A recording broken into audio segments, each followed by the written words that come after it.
The Observer. Welcome to The Observer newsroom.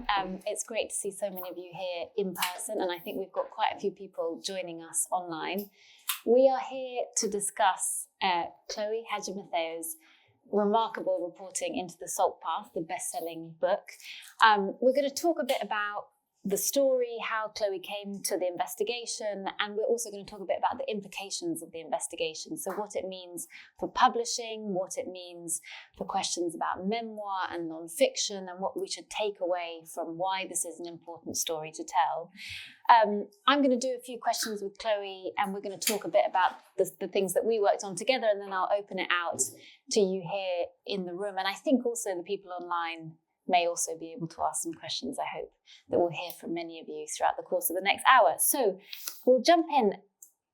I'm going to guess that most people in this room may have read The Salt Path, but in case you haven't, Chloe, do you want to just summarise what is it about? So The Salt Path is about a couple in their 50s who in 2013 were living in Wales when a series of misfortunate events occurred, the first of which was that an old childhood friend of Moth's, the husband, persuaded them to invest in a business deal, which went wrong.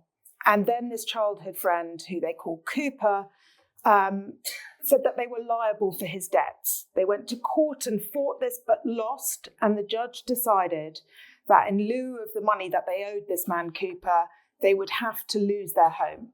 And Cooper took their home. So they had a week from that court date to evacuate their house before it was repossessed. And that same week that they were preparing to leave their home, and this was their forever home, a home that they'd raised their children in and that they'd helped build and that they thought they'd end their days in, they also get an even more catastrophic piece of news, which is that Moth, the husband, who had had various rather strange ailments, a pain in his shoulder, and had been spending years really going to the doctor trying to find out what was wrong with him, gets given a diagnosis of a very rare but terminal neurological disease. And he's told, this is going to be absolutely debilitating and will eventually kill him. And so they've got these two absolutely devastating pieces of news which have rocked their world and changed their lives. And they take a quite radical decision. Raina Wynn, who's the author who's telling their story in the book, says that she suddenly comes across a book under her staircase as she's hiding from the bailiffs about walking the southwest coastal path. And she takes a radical decision that they should walk. They should put backpacks on with a tent. Since they're homeless and they had nothing to do, this would give them something to do, a route, a way to put one foot in front of the other and sort of go on a journey. And then during this period of time, work out what to do. And so they put these backpacks on. Moth is suffering from this illness, and so it's not very easy. And they begin walking the coastal path. And during the walk, they talk about the many, people they meet along the way. But essentially what happens is Moth has a quite miraculous recovery from his illness. The hardship of the journey and their communing with nature along the way somehow has a miraculous effect on his health.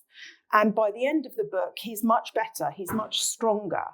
And really, that's in essence the first book that Raina Wynn has written, The Salt Path. But she's written two more that follow very similar trajectories. In each of the books, the couple begins with Moth not feeling very well, and circumstances take them on a walk. And by the end of the book, he's better because the walk has helped him, has helped his health. And we should say that this book, huge bestseller, 2 million copies sold. As you say, sequels, 25 languages. Translated into 25 languages. Had you read it before? No, I haven't. I have to admit, it was not on my radar at all. And I didn't know how big it was when I sort of came across the story.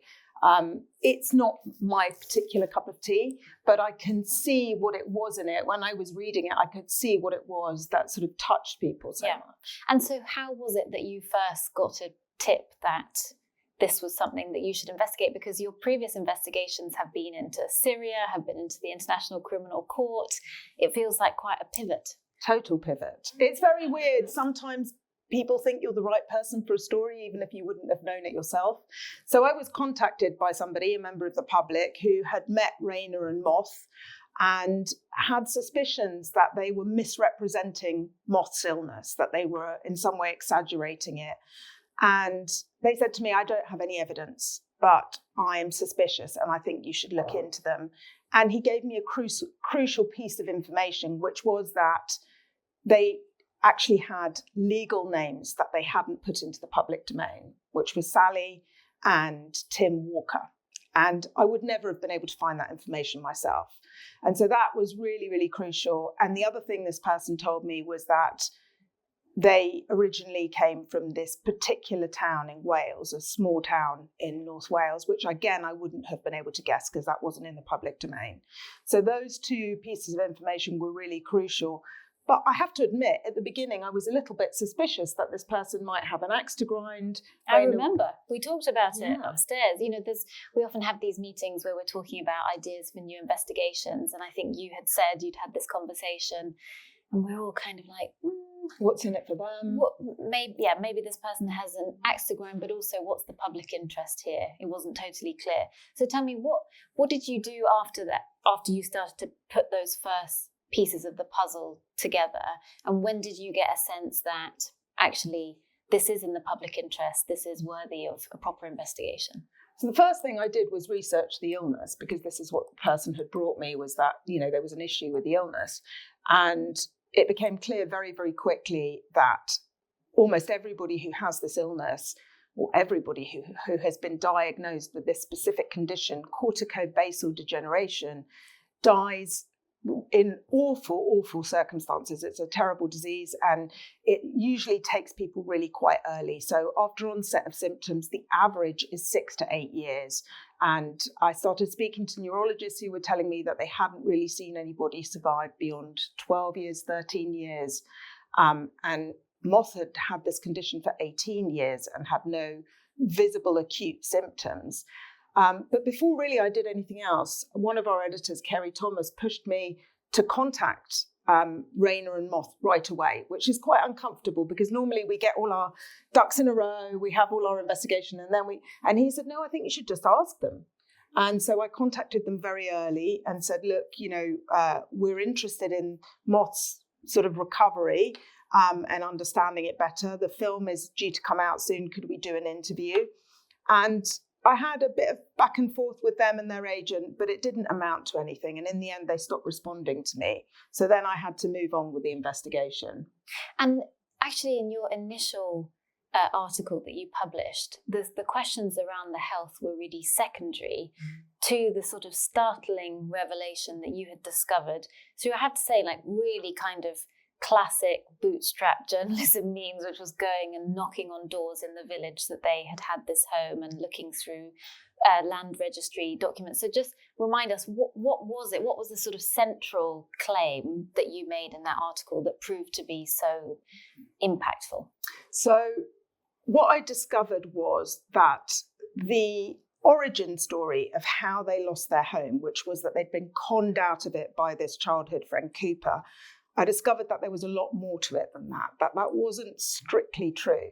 What had happened was that Raina Wynne, or Sally Walker as she was known then, was a bookkeeper and for a little estate agent in this North Welsh town village. And she had been accused of taking money.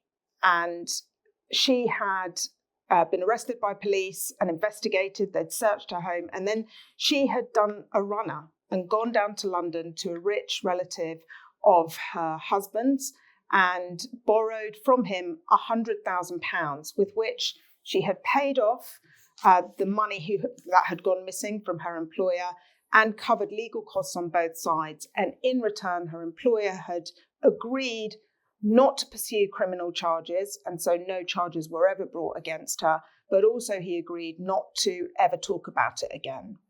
And so, in a way, she'd made her problem go away, but opened up a completely different problem, because that 100,000 that she borrowed from her husband's friend went against her home as a sort of private mortgage at quite a high percent, 18% per annum.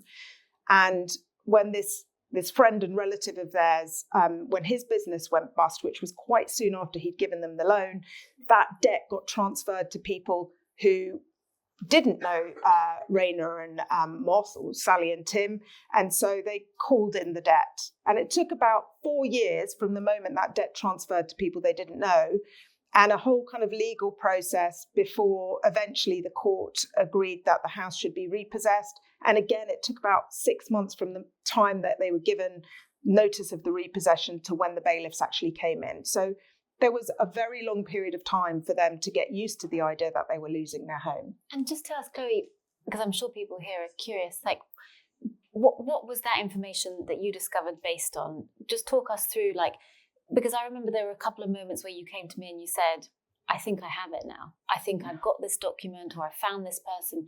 So just from a kind of investigative perspective, what was your process? So the first thing was Welsh rumours, which I took to Kerry Thomas, who said... Who is Welsh, by the way? Who's Welsh. Famously Welsh. Welsh village rumours an Observer article do not make. And it ended up being quality Welsh village gossip in the end. But what I discovered was, well, first of all, I had heard that there was this rumour that Sally Walker had stolen money from her employer. And so I literally went to every estate agent in town and tried to find who was the estate agent that she might have worked at. And the other thing that I did, I was interested in the house repossession of the home, and I wanted to verify that it was repossessed in the way that they stated. So I went and got lots and lots of documents from the land registry that related to that particular property. And I went and visited the property. There's a lady who's owned it since 2016, and there were lots of unpaid bills that were coming in addressed to Tim and Sally Walker. So I had lots of different documents, and these documents were leading me to different questions and digging further. And then eventually I managed to find who the estate agent was that she had worked for. I realized he was dead, but there was an obituary notice, a public obituary notice, and in that was his wife's name. And so I managed to contact this lady, and it was quite an amazing phone call, because I was aware of the fact that this woman's in her 70s. She's, lives outside this town in North Wales. And so I called her up and said, oh, this must be a very strange thing for you. I'm an investigative journalist from The Observer calling you. And she said, oh, no, I think I know what this is about. I think we have a clip of Ros Hemmings that I'd just like to play. She's such a central character in this investigation. My husband was a workaholic. He never stopped working. And he started to think that, why aren't I making any money? And he wasn't. It got to the point where, there was one year we didn't even have a holiday because there wasn't any money. He had to bring home all the books for all the years that Sally had worked for us. I can't remember when she started, and it was the most soul-destroying thing I've ever done. She had been creating invoices. She had been signing checks. The one thing that's come out of all this is that it destroyed his faith in humanity. He trusted everybody who worked for him, and she broke the trust. She had really embezzled the money off my husband. And it just made me feel sick. But I thought, well, if she's written a book and wants to write this crap, fine. I'm not going to read the book. If you live with something like this and it gets you down, it's ruining your life. She's made a lot of money out of ruining my family's life at the beginning. Good on her, and I hope it brings her endless joy. I think we need the truth.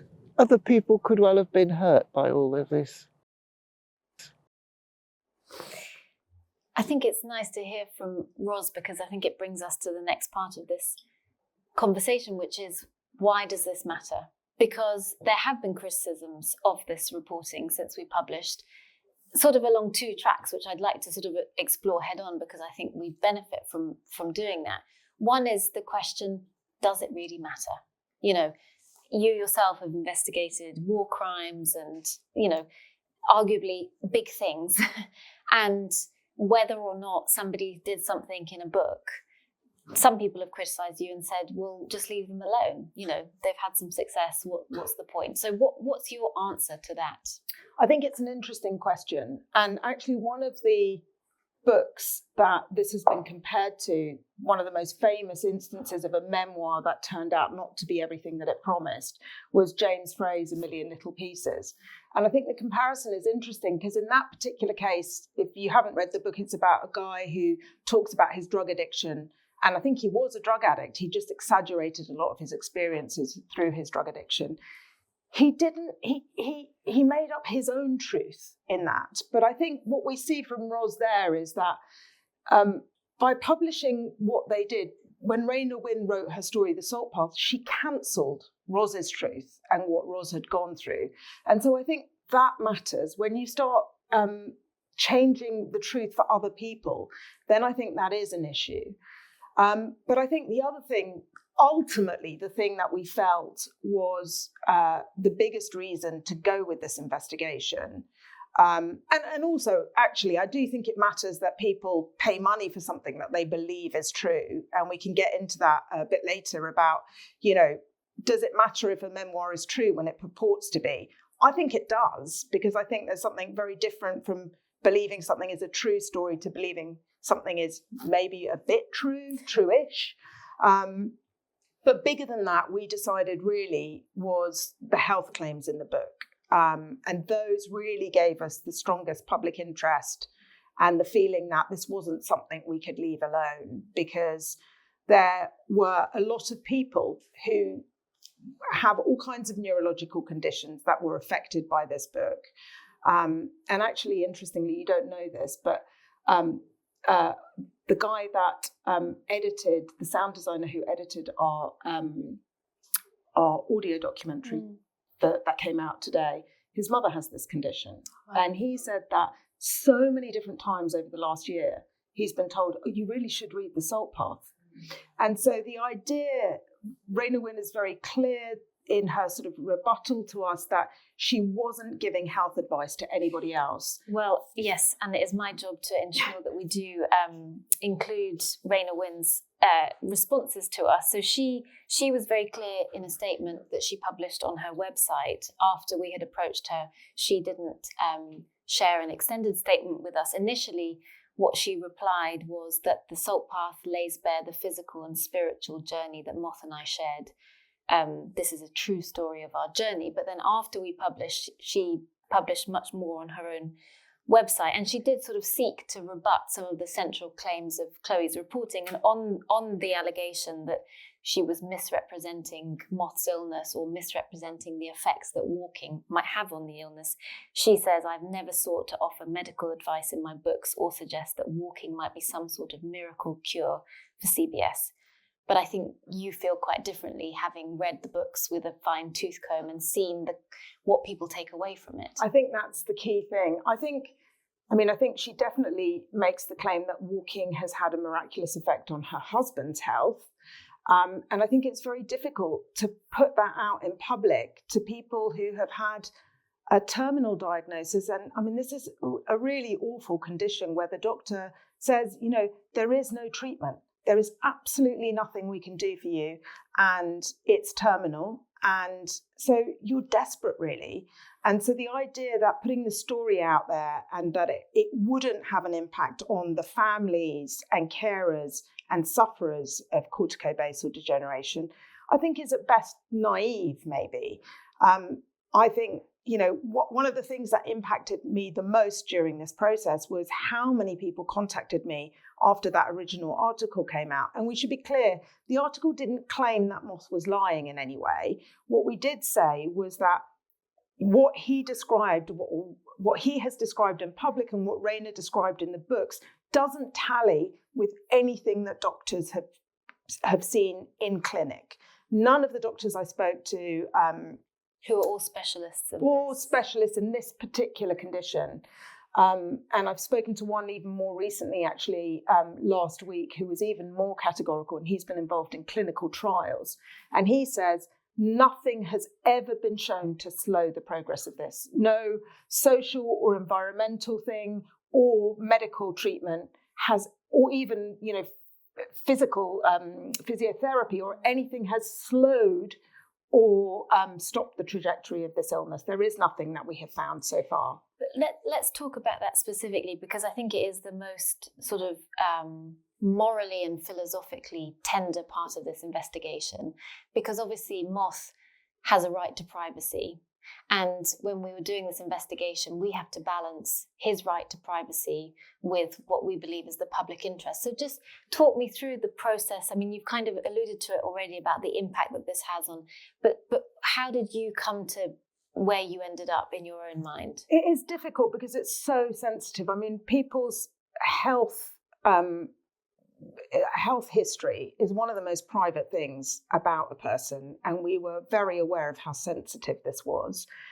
But I think at some point we realized that they have made this his health journey, Moth's health journey, very public. And so in a way they've kind of lifted the lid off that privacy themselves, which allowed us, I think, to probe it in a way that I wouldn't have felt comfortable doing with somebody who hadn't been public already with their health. And as I said, we did approach them, and all the way through, I should say, on many occasions, we tried to have in public conversations, telephone calls, meetings with Rayner and Moth and with their agent and publisher. And we didn't get anywhere with that. We tried to deal with it in the most sensitive way possible. But this was the curious thing, which was after we published the first article, the first tranche of articles, Rayner Wynn, as I said, published on her own website a sort of rebuttal essay. And she then published 3 medical letters, which do appear to show that at various points since 2015, Moth has had some treatment or engagement with doctors about corticobasal syndrome. So I remember when those were published, and you have a moment where you think, have we got this wrong? Have we got this wrong? But then just talk me through what you then gleaned when you read into those letters more closely. So I have to say I called up various neurologists again to help me read through those, because I'm not a medical expert and I needed help to understand really. And it's clear that Moth isn't well. I mean, there's something wrong with this man. He has had a medical history, and it seems to be a long history of going and speaking to doctors and neurologists about various ailments he has. And it seems that corticobasal syndrome, which is different from corticobasal degeneration, the syndrome is the set of symptoms that a sufferer has. And corticobasal degeneration is the most common cause of corticobasal syndrome, but corticobasal syndrome does have other causes. So it's a set of symptoms, and neurologists at some point said that Moth's symptoms seem to align with corticobasal syndrome, but they said it's indolent, which means it's not progressing, and it's very mild. And so it didn't seem to fit with a classic diagnosis of corticobasal degeneration. And is your argument then that it also didn't fit the sort of representation of the illness in the books? Yes, I think that they did say, actually, I should say that Rayner Wynn does say that the doctor told them this seems to be a slow progressing version of it. But at no point does she or Moth, in any publicity that they've done, say this isn't corticobasal degeneration in the classic term. This is something different. They keep referring to it very much as a standard corticobasal degeneration without any caveats, really. And so I don't think that they set that out. The other very curious thing, of course, is that that first letter is dated 2015. And in that letter, the doctor goes over very briefly Moth's medical history. And it seems from that letter to be the first time that this idea that he might have corticobasal syndrome is floated. And that really kind of screws with the timeline, because the walk and the eviction from the home takes place in 2013. And that medical letter is from 2015, 2 years later. When was the book published? Remind us. The book was published in 2018. Okay. So it was after the book was published, but definitely a long time after she claims to have been evicted and have done the walk with a sick husband. Mm-hmm. And I think we have another clip that I'd like to play now because it sort of just sharpens the focus a bit on the sort of impact on other people who have... Can I talk into this? Yes, please. So on the day of publication, I had no idea this article would kick off so much, and I was sort of slightly overwhelmed by how many people were reading it and reacting to it. And in the middle of all of that, I got a message from somebody who said, "Hello, Chloe, my name is John. I have corticobasal degeneration." And I read The Salt Path, and I believe that Moth's medical journey was similar to my own, and it gave me hope. And your article has extinguished that hope. And it's going to be very difficult for me to get over it, but I think I can. I'm not sure my wife will be able to. And I went and visited John in Aldershot and met him and his wife. And I think we've got a clip of him now. You've got a really rare condition. You won't have heard of it. Corticobasal syndrome, degeneration, whatever. He basically said that cortico generally follows a set pattern. He said something really strange. Well, I thought it was anyway. He said, "John, I don't want you to even attempt to fight this." And he also said that life expectancy was somewhere around 6 to 8 years, was it, or so? And that's from when you first started having symptoms. Yeah, I believed every word that I'd read, and I'd read 3/4 or more of the book when I read your article, Chloe. I was shocked, but there was a bigger picture for me. What this book was portraying would have on people that either have the condition or people that are close to someone who has that condition. I find it insulting. I do.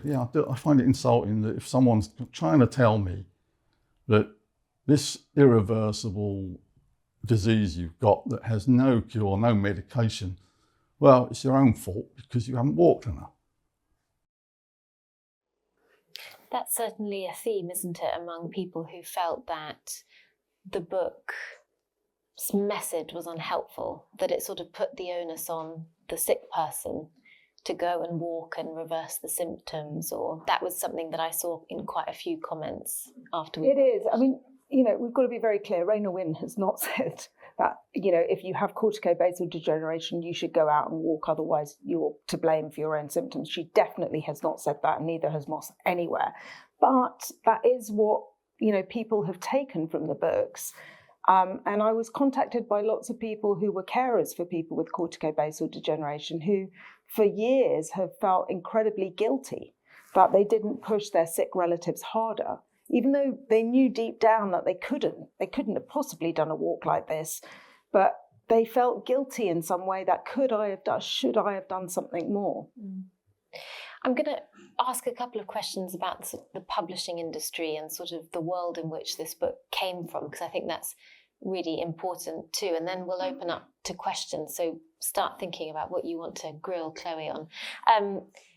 What do you think this story tells us about the publishing industry, and separate to the questions that it raises about what we expect from non-fiction and memoir? When you went to Penguin and said, "I'm pricing, but I've got some serious concerns about the factual inaccuracies in one of your best-selling books," they didn't engage with you. They didn't reply. They've since said that they are delaying her next book out of concern for her welfare.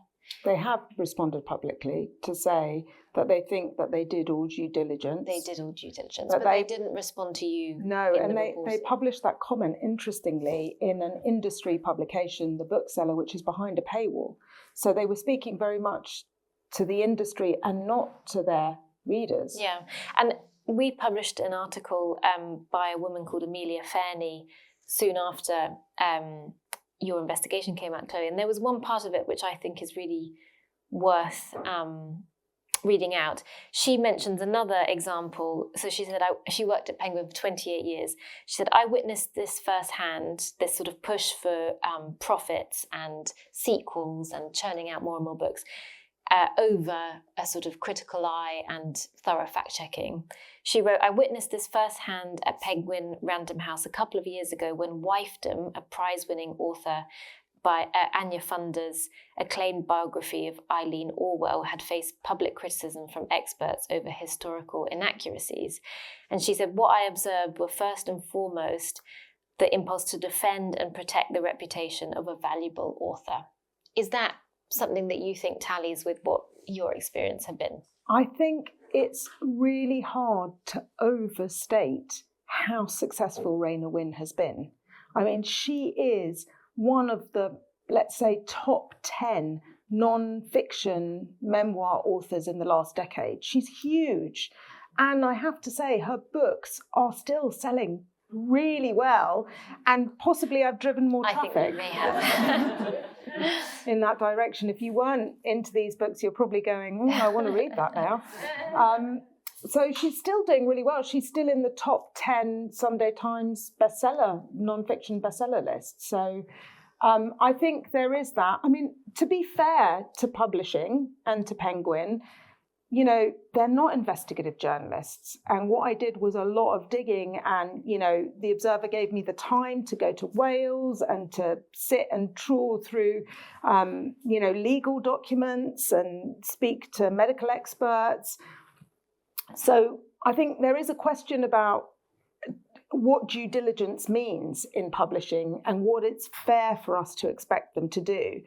The question for me is, and this is the next bit of my investigation, this is where my investigation is now moving to, is, you know, these questions, what is fair for us to expect, particularly when you have one book after another, and when each of these books follows a similar pattern, and Moth still looks, for all intents and purposes, well as the years progress, and these books' claims of him being cured through walking or abating his symptoms through walking seem to get even more outlandish. So in her third book, Landlines, she claims at the beginning of the book there's a brain scan that looks like his brain is degenerating, and at the end of the book there's another brain scan following a long walk in which he has a normal brain.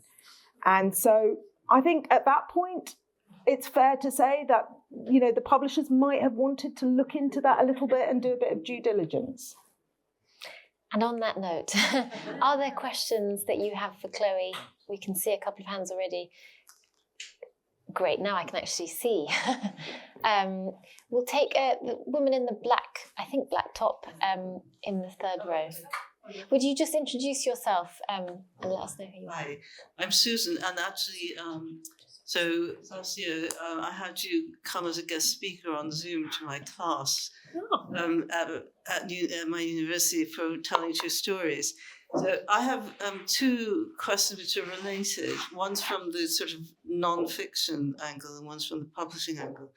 One of the problems I had teaching narrative non-fiction was that people would say, oh, well, if it's narrative non-fiction, you're allowed to embellish. And I had quite a big fight saying, no, actually, it's about the deal you strike with your reader. If you're saying this is actually a real, you know, this really happened, then yes, you're using craft technique to tell the story, but you're not actually making things up.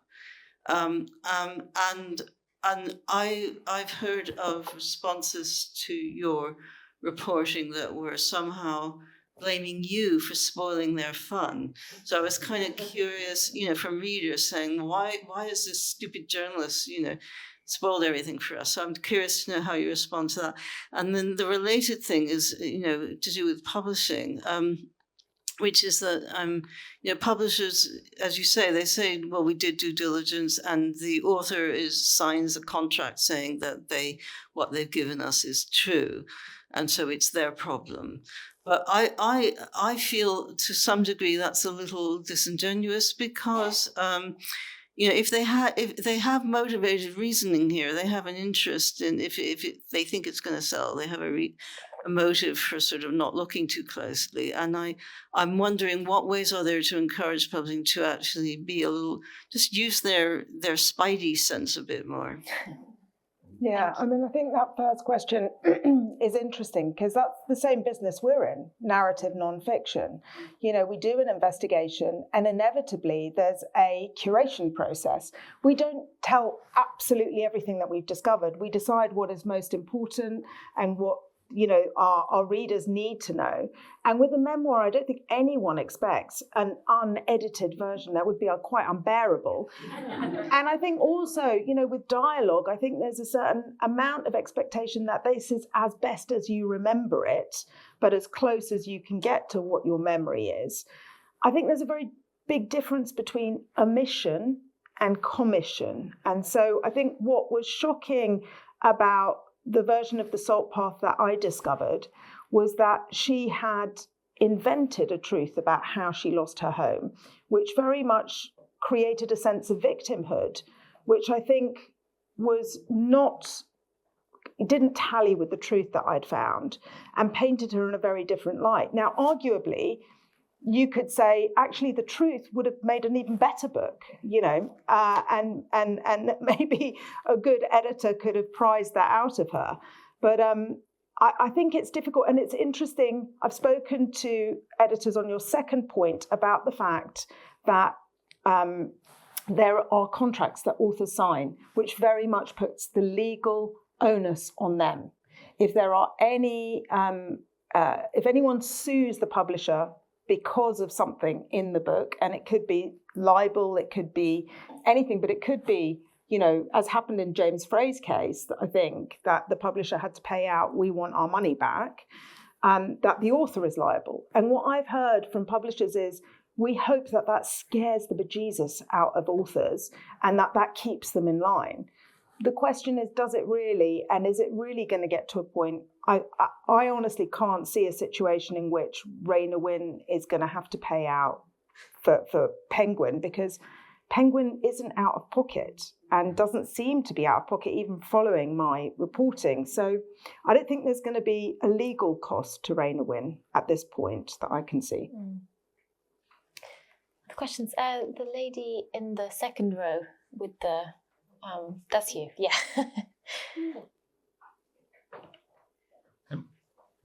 First of all, thank you very much for your hard work on this investigation. I used to be a journalist myself. I'm now retired, and I know what work goes into any investigation. I've never had a story that I've read. In this case, I read your article when it was first released online. I've never had one that's had such an emotional impact on me, to which I was, when I read it, I thought, yes. And the reason is because I read that book, and I'm not saying this in hindsight, I didn't believe it. And I have very personal reasons for that. I have a husband who died of a neurological illness called motor neuron disease in 2012, which is another really horrible illness. And to me, the idea that we would go on a 630-mile walk, having had the diagnosis, was so ridiculous. Your world collapses when you have a diagnosis like that. You want to hug close the person you love who's dying, but also you involve your family and only really your closest friends in what will be that long journey to your partner dying. So the basic tenet of going on a long walk never convinced me from day one. The other thing that didn't convince me, because I've been a journalist myself, I didn't believe the backstory. It just didn't smell right to me. It didn't feel right. So for you to bring out the story you did felt like some sort of, it was it made me really angry. And the reason it made me angry was, apart from the fact that you said, a lot of people would have said that we need to, go on a long walk now and it might cure our disease. It made me angry because of that. But also it made me angry because I've done some writing myself. I'm aware of all these discussions around narrative non-fiction, and creative non-fiction is another word that's used. And I'm also aware of how difficult it is to get books published these days. And I think one thing for me, and this is where my question comes in, was how did she get the book published in the first place? I know from when I was looking at I wrote a childhood memoir. Someone I dealt with for a while as a sort of agent basically wanted me to elaborate my childhood story, make it sound more abusive than it was. And I said, no, I can't do that because it's not true. And I'm writing a true story. And to my mind, it's part of my pact with the readers that I'm trying to make, that they trust me when I'm saying, this is what happened to me. So my question is, in order to get the first book published, was she embellishing or changing the backstory, embellishing the whole narrative arc of it in order to maximise the chances of catching a publisher's eye in the first place? And you haven't touched on that, as far as I'm aware, in your investigations so far. I mean, she clearly has changed the narrative at the beginning, and how she lost her home and turned herself and her husband into victims in a way that, had we known the truth, they wouldn't have been the same. I can't possibly say how she did that or what involvement an agent might have had in that. I just don't know. And I don't think it's realistic that we'll ever really know how it was written and what was written when. But I think there was something that people in publishing who I've been speaking to as I continue my investigation said that I thought was very interesting, which was very early on, there were lots of very critical reviews in Goodreads and in Amazon of people who came from very different backgrounds, who said either, you know, I've had a very sick relative die from this and it doesn't ring true, or I've been made homeless and I have a disability and this doesn't ring true. And actually, it's a question that we have in journalism all the time about diversity in our newsrooms and the risk of not having diverse newsrooms and not spotting, you know, holes in stories or problems. And I think publishing is very much like journalism. It's a similar industry in that it's very competitive. It expects people to work for free or for very low wages early on. And so it attracts people from a specific type of background. And I think that is a question for publishing to ask itself, whether if there was more diversity, there would be more of this kind of thing that would be picked up. Other questions? There's lots, so forgive me if I'm going to take one from this side of the room. This lady at the end has a hand. Hi, Nicola. Thanks, Chloe, for your work. I'm fascinated. But apparently it was acquired quite modestly, right, back at the beginning. Most books don't go on to sell 2 million. Most books don't get translated into 25 languages and become a Hollywood movie. I think her motivation is being a con woman. Why choose writing a book? And I suppose you can't really answer that, but the question it sort of asks is, what do you think is going on with her? Well, what I can say is that this wasn't her first book, because, and I think this is in my article, but it was missed by a lot of people because there was so much in that article.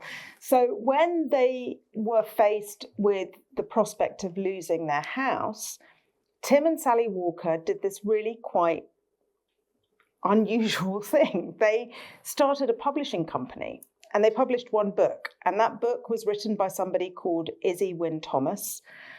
And I have not read the book, but I do know the detail of what it's about. And I think it is pretty safe to say that it was written by the same author as The Salt Path. Well, there's good indication that it was written by Sally Walker. And so this was not her first book. That was a fiction. That was a fictionalized book. But it seems that she had a history of writing and hoping to get things published. And, you know, the first one she self-published. And they did a really strange thing. They gave away, for every purchase of the book, they gave free entry into a prize draw. The prize would be their home. And they promised it mortgage free, which of course they couldn't, because they owed £230,000 to the bank and another £150,000 to the private mortgage. It was more than the value of the house. But I think they were hoping to do a sort of Omaze style prize where they would sell enough copies maybe to pay off the debt. I'm not sure. Rainer Winner since said they realised that it wasn't a viable scheme and sort of refunded people. But she had written a book before, so she didn't set out. I don't believe she set out to con people. I believe she was hoping to be a writer and to be an author. Other questions? The lady here in the front, in the pink. Oh, okay. How do I see the ones online? You can't. But you do have one online now. Okay, great. Sorry. Hi, my name's Lucy Huberman. I just wanted to ask a couple of questions and take you up on your idea that had it been all true, had she gone to tell the truth, would it have been a better story? Because also you could say, had she fictionalized it, would it have sold as many books? So I think on a sort of macro level, you are dealing with a phenomenon of memoir, which in the last years has been something really quite incredible in publishing. So had it been, I'm going to tell the truth about defrauding, about my house and all of that, we might have been riveted, but the publisher might not have touched it with a barge pole because there might have been legal complications. So that would be one reason not to go there. But had it been fictionalized and say it had appeared on another platform, let's talk about publishing more widely. Let's talk about television, film, internet, harder to talk about, and publishing. We seem to hold them all to different standards. And say it had been on television as a fiction or non-fiction, I can say it would have been fact-checked to death because of guidelines. And I did a job at BBC Drama for 2 years where I had to do that and practically died. But especially with a medical condition, and especially if you're showing something to an audience, in those cases, say it was, I don't know, Holby City or Casualty or EastEnders, 17 million people per episode. If you talked about CBD or CBS or whatever you had to be, or anything, really, really sure. And whereas there can be a lot of BBC bashing or internet bashing, publishing seems to be this sort of no-go zone for this. I think because we've always sort of looked up to publishers. They're somehow at the top of the credibility tree because of the history of the profession, and maybe because of the people in it, I don't know. But I'm not sure it's enough. If they've got away with putting the onus on the writer, doesn't really sound like that can be sustainable, especially in an age where information and misinformation is absolutely critical to our whole sort of civic society. What do you think about that? I mean, I don't know. And I think maybe we do hold those different things to different standards. I think it's true. But I think, sorry to jump in, but that was one of the things that I thought a lot about in the process of talking about this with you, is that, one of the arguments against the criticism that this doesn't really matter is to say, well, actually, misinformation and the sort of erosion of truth is everywhere. The standards everywhere are being lowered. And in publishing, you'd think actually this is one place where we can really hold on to them and say, no, things are fact-checked. People do check that memoirs are at least mostly true. And so it was precisely because it treats itself as differently that we felt that this was significant, that it was different from something that was just sort of, washing around on the internet. But in the process then of doing the reporting, you then also learn how inscrutable and unaccountable the publishing industry is. And so it's sort of a double. And I think that's why people sort of reacted so strongly to the revelations as well, is because we live in a world where we feel like we're being lied to all the time by politicians, by people in public life all the time. And then here is this thing that's kind of really affected people emotionally, a story that people have opened their hearts to. And in a kind of really dark Adam Curtis kind of way, you suddenly find that isn't true either. And I think it really hit people that it had kind of snuck in through the back door in a way. And I think it did affect people. And there is a sense of that eroding truth everywhere. Once you can't trust even somebody who's writing a book about something so personal, then you kind of don't know what to believe anymore. I think this is a good moment to say that Raina Wynn, in her rebuttal to us, did say that the sort of questions over Moth's diagnosis were particularly painful for her because she had been so close to caring for him. And I think it's fair to say that her response was pretty hurt and infuriated that we had raised any questions about this. So just to make sure that we put across her view. More questions? Oh, sorry, the online one. Somebody else is going to have to read it out, I'm afraid. Oh, hello. You're there. Hi. Thanks for this evening. Chloe, thanks very much for your hard work and excellent articles. My question is just this. Has anyone got the courts involved in this story? And are injunctions or legal threats affecting your reporting? Because I've noticed that things have gone very quiet in the press suddenly about a week ago. So they haven't gone quiet because of legal threats. They've gone quiet because I'm busy squirreling away working on more stuff. And the way that the Observer works and that our work works is we are, I think maybe we don't have it on the wall anymore. No, we still do. Slow news. Yeah. So these things take a while and we're not rushing anything. And so I am still doing more reporting on this. And no, we haven't had a legal injunction. We have been in contact with Tim and Sally Walker's lawyers, but nobody has prevented our journalism in any way. And, you know, we have reported, I think, with all due diligence, their side of things and their response to us. But there's been no big slaps or injunctions or anything like that. A question at the back, the gentleman in the white T-shirt. Hi, my name's Ian. First of all, excellent article. Thank you. Just to come back to the legal recourse. Some of this might be sort of outside your area of interest. I'm not sure. First of all, the house in France and the French government and the taxes owed. What do you think may be the outcome there? And this idea of coming back to due diligence. A film comes out, it is incredibly successful.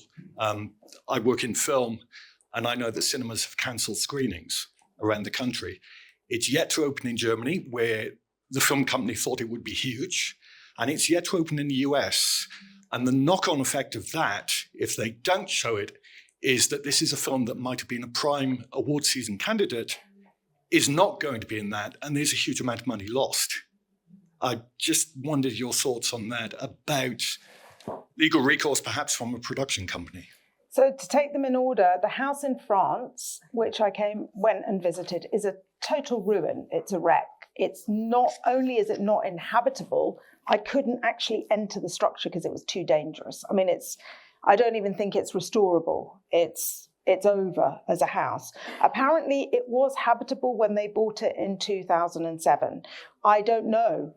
There's a bit of a mystery why you would buy a house in France and then allow it to be completely destroyed. I haven't answered that mystery. I have answered about the taxes, though, which I think is quite important to point out. I found out about the house because there were unpaid taxes, letters for unpaid taxes, which were arriving to their former property in Wales. I have since found out, and Raina Wynn has also been very clear, that those taxes are paid in full. So they don't owe any taxes on the property in France. Our question was whether you can claim to be destitute if there's land that you own in France. There's been an estimate that it's worth around £20,000 now. I think it was worth around £40,000 when they bought it. So I don't know. That's the first thing. Just on that, Raina Wynn has said that they bought it to prevent it being used by developers. I think that was their Mott's brother owned the property next door. Yeah. So and then the second question was about the film, and I think that is the most interesting question now going forward. If there are going to be any legal ramifications for Sally and Tim Walker, Could it be through that film? And I have no idea what kind of contract they signed. It doesn't look to me like Penguin's going to be out of pocket anytime soon. I don't know about the fourth book, which is on hold at the moment. But you're right, that film, I'm not sure if it has a streaming deal. It certainly hasn't got a bit, opened in cinemas in some European countries in America. And I don't know how audiences will react. I think it's one thing wanting to buy a book that is not strictly true and try and understand. It's another thing sitting through a whole movie. And of course, there are other people involved in that. Actors with high profiles who might feel upset at being misled. And also, there was a lot of publicity around the film, a lot. And serious actors with very good reputations who may feel, that they were misled. So there are questions around that, I think. I think we've got time for 2 more questions. So, lady at the front here. Hello, my name's Patsy. I'm a keen walker. And when I read the book, I was very suspicious that anyone could walk the Southwest Way on plain boiled rice and black tea. The book Landlines, which I've got sitting on the shelf but have only dipped into, they walk across Scotland, down the West Highland Way, they walk the Pennine Way, which, when I walked it, it was 250 miles of bog. And then they walked back to Cornwall. Do you think they really walked where they said they walked? That's a really good question. And I have an article coming out about this. Very good promo. Yes. And actually that sort of segues quite nicely into saying that actually Chloe has a podcast coming out tomorrow on the Salt Path. Do you want to just briefly talk about what you... So it very much follows the trajectory of the article, but you get to hear firsthand from the people that I spoke to in my investigation, Roz, and also John, who you heard from tonight in more detail. It's been released today for subscribers. Oh, yes. We should say. But it goes into more detail and sort of delves into, and you hear more the detail in the voices. You hear me travelling to France and visiting the house, for example, and speaking to the neighbours in the French village. So if you get a chance, please download and listen to that. Yes. Okay, final... Okay, yes, on the Slow Newscast, which is where we publish our investigations. Final question, this lady here at the front. Hello. Thank you. So I'm aware about your slow news, which is, I'm a very impatient person. So after your phenomenal article had come out, were you inundated with more leads or more people giving you information?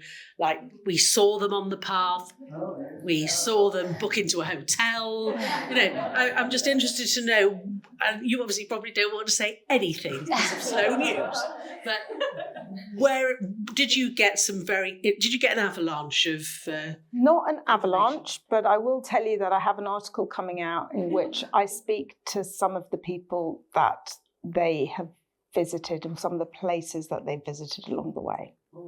So please buy The Observer. I can't guarantee whether it will be out this Sunday or next Sunday, so just buy it. Just buy it anyway. And on that note, we shall say thank you so much for joining us. Thank you for your questions.